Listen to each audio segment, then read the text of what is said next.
Is this in Judaism born by the Palestinians for 70? Where's your family from? Which village? Jaffa, not British. What are the 15 to 30 years? Palestinian Christians. You keep saying, yeah, love. You're a journalist, you have one-sided bullshit.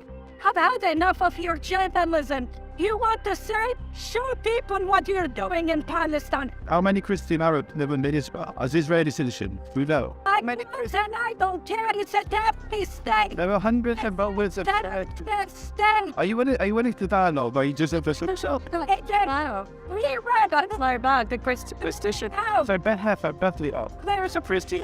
No, Jaffa was Christian and state. We were kicked out. We were kicked out. Shut up and listen.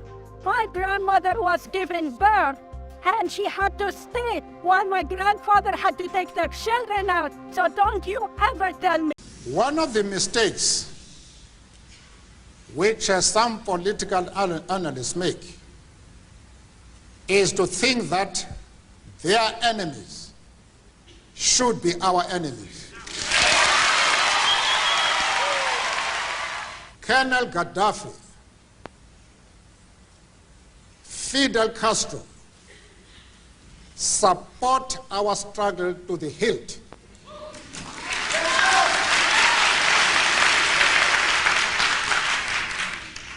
Our attitude is based solely on the fact that they fully support the anti-apartheid struggle. They do not support it only in rhetoric. They are placing resources at our disposal for us to win the struggle. Listen closely.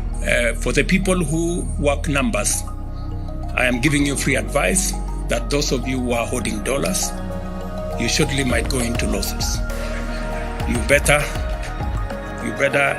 do what you must do, because this market is going to be different in a couple of weeks. Does he know something we don't? The British have never faced justice. That is why they still run around the world pretending to tell us what to do. You know, one of the most painful statements that I ever heard in my life was from former British Prime Minister Tony Blair, when he said that Africa is a scar on the conscience of the world. How dare he? It is because we have never asked them to answer for their atrocities.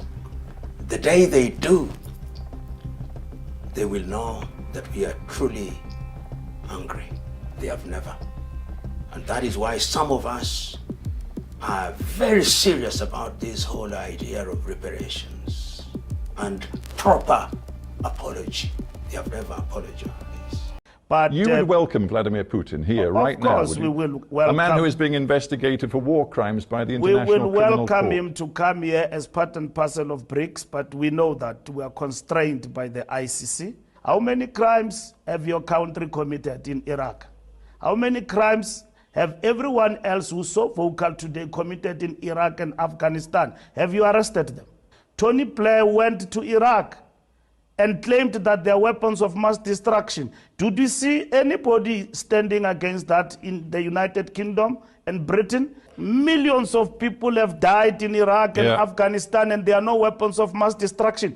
We know what the war is about. Mr. Secretary General, between Russia and Ukraine. We want peace. That's what is important, so that the world can thrive. Wonderful, wonderful. Well done, sir. It was about time somebody put those hypocrites in their place.